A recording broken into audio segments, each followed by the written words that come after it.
Bonjour Anne-Sophie Tresserra, vous êtes juriste à la FNOT. La FNOT, c'est la Fédération nationale des associations d'usagers des transports. Merci d'être avec nous parce que j'imagine que vous êtes particulièrement sollicité en ce moment. On ne cesse de parler de pagaille dans les aéroports avec des bagages perdus, de trains surchargés, de gares, de trains annulés même. On ne cesse aussi de parler d'embouteillage sur les autoroutes. Tous les Français ont envie de voyager et ça crée des embouteillages, des encombrements. Il y a beaucoup de litiges qui vous remontent en ce moment à la FNOT. Oui, effectivement, on sent que les Français avaient très envie de partir en vacances et qu'ils sont tous en train d'essayer de voyager, mais que ce n'est pas si facile. Il y a les mouvements de grève internes aux entreprises ou aux aéroports qui se sont multipliés. Il y a eu la canicule qui a entraîné des ralentissements nécessaires pour des raisons techniques et de sécurité. Ça, c'est pour les trains. C'est pour les trains, voilà, les rails et les caténaires qui craignent la chaleur. Il y a eu aussi la question des pertes de bagages, l'épisode qu'on a vu début juillet qui a fortement impacté les voyageurs concernés. Dans les aéroports. Oui, c'est ça. On a encore des conséquences de la crise sanitaire avec les conditions de franchissement des frontières qui sont parfois encore compliquées et qui créent des embouteillages dans les aéroports, puisqu'il y a des contrôles de possibilité de franchir les frontières qui sont plus compliqués. Et puis, on a aussi vu cette nouveauté, les pénuries de personnel, qui sont aussi une conséquence de la crise sanitaire, puisque les compagnies se sont séparées d'une partie de leur personnel, sauf que la reprise des vols s'est fait plus forte qu'anticipée. Et ils n'ont pas assez de personnel. Donc, des embouteillages, manque de personnel, beaucoup d'encombrement, ça fait beaucoup de frottement. Alors, on va commencer par le train. Et ça, c'est du vécu. 1 heure avant votre départ, vous recevez, si vous êtes prêt avec vos bagages, prêt à partir, vous recevez un email. Voilà, je vous le cite. Votre train a été supprimé car les conditions de départ ne sont pas réunies. Email que j'ai reçu. Qu'est-ce qu'on fait? On est 1 heure avant le départ. Qu'est-ce qu'on fait quand on reçoit ça? On loue une voiture, on a que ses yeux pour pleurer? Alors, normalement, il l'indique rapidement, mais il faut se rapprocher de la SNCF, ou du transporteur en question. Alors, on téléphone, bonjour madame la SNCF. Téléphone, on va sur l'appli, on va en gare, mais là, je pense que ça va être très compliqué. Et on essaye d'obtenir un déplacement de son billet de train, de voyager sur un autre train s'il reste de la place. S'il reste de la place, ils sont tous complets, hein. Ils sont très nombreux complets. Si jamais on est obligé en urgence de louer une voiture parce qu'on doit absolument honorer le rendez-vous, c'est pour sa pomme, ça. Oui, le règlement européen sur le droit des passagers ferroviaires, c'est remboursement ou réacheminement, mais réacheminement opéré par le transporteur. Bon. Donc on demande à être remboursé, si possible, en cash et non pas en bon d'achat, comme ça arrive. Hein. Comme ça arrive. Bon, on l'a beaucoup vu pendant la crise sanitaire sur les passagers aériens, mais la SNCF, normalement, fait remboursement en euros ou en avoir. C'est vrai qu'il faut être attentif, il faut parfois le demander. Et puis, il ne faut pas hésiter à faire pousser sa réclamation, à aller devant le médiateur. Enfin, il existe des recours. Alors, les avions, maintenant. Témoignage ce matin, lu dans Le Parisien aujourd'hui en France. C'était une famille qui s'apprêtait à partir en vacances à Faro, au Portugal, la veille du départ. Ils partaient le 13 juillet. La veille, ils reçoivent un email comme quoi annulé à cause d'une grève.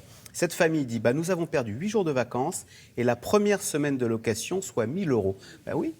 La maison qu'on devait louer au Portugal, le propriétaire, lui, ça lui est bien égal que vous ne puissiez pas être là. Donc, que doit-on faire dans ce cas-là ? Alors, qu'est-ce qu'on doit faire? Déjà, si c'est possible, consulter nos droits avant le voyage. Il y a plein de sites pour connaître ces droits, pour pouvoir vite les appliquer. Par exemple, si vous êtes dans cette situation, vous avez le droit soit au remboursement de votre voyage, ou sinon le réacheminement. Au moins, on est remboursé. Au moins, on est remboursé, mais on peut aussi être réacheminé. Et c'est le voyageur qui doit choisir. Et là, il faut exiger le réacheminement. C'est-à-dire que je suis à l'aéroport où je dois partir demain, la compagnie aérienne qui fait grève a l'obligation de se débrouiller pour m'amener au Portugal. Exactement, et ce n'est pas forcément sur ses propres vols. La jurisprudence a décidé que ça pouvait être même auprès d'une autre compagnie, même avec un autre moyen de transport, mais elle doit tout faire pour que vous puissiez atteindre votre destination finale. British Airways ou n'importe quoi. C'est ça, exactement. Alors parfois, ils vous remboursent directement, mais ce n'est pas le droit. Vous avez à choisir si on vous rembourse ou on vous réachemine, et en plus, si la compagnie vous réachemine, elle doit vous loger à l'hôtel ou vous payer les restaurants nécessaires dans l'attente du réacheminement. Et en plus, vous avez le droit à une indemnisation qui va de 250 à 600 € en fonction de la longueur parcourue par le vol, à 2 conditions. Que vous ayez été averti moins de 2 semaines avant le départ.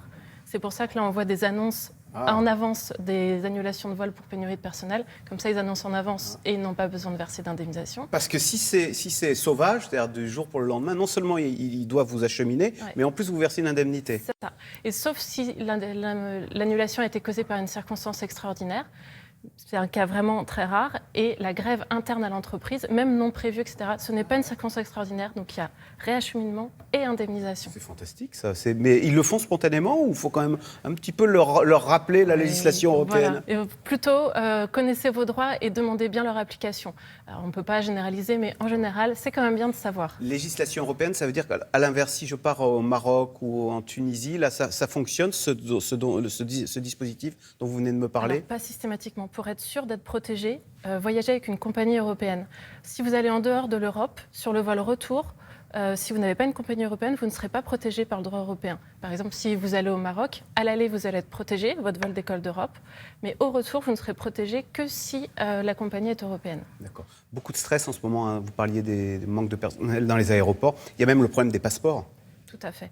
Un mois pour avoir un passeport. Ouais. Oui. Et il y a des gens, du coup, qui, à 2 jours près, ils n'ont pas leur passeport. Et là, il n'y a plus que les yeux pour pleurer. On Exactement. Peut pas partir. Et en plus, le droit ne nous protège pas dans cette situation. Vous n'êtes pas remboursé, sauf si votre billet est remboursable, mais la compagnie n'est pas responsable, personne n'est responsable.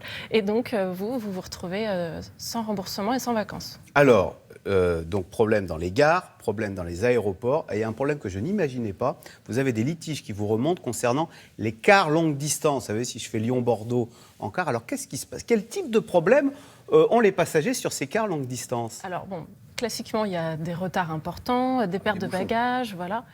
Mais aussi, quand je parle de retard, ça peut être quelqu'un qui attend 3 heures à son petit poteau que le car passe et il ne passe jamais. Ah oui. Mais le litige le plus pénible et le plus angoissant, je pense, c'est la pause toilette sur l'aéroport. Tous les passagers du car peuvent sortir et rendez-vous dans 10 minutes. Puis quand vous revenez, le car est parti. Il vous a oublié? Il vous a oublié, il ne recompte pas les passagers. Et si vous avez 1 minute de retard, le car est déjà à 20 km. J'ai l'impression que ça fait rire Mélanie Griffon.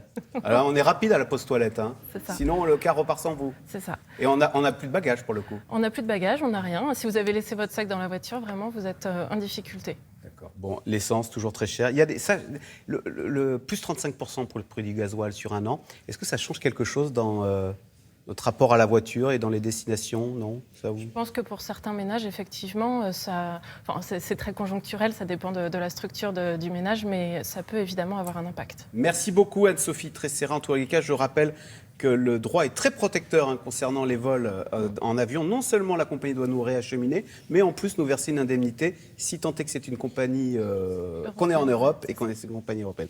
Merci beaucoup.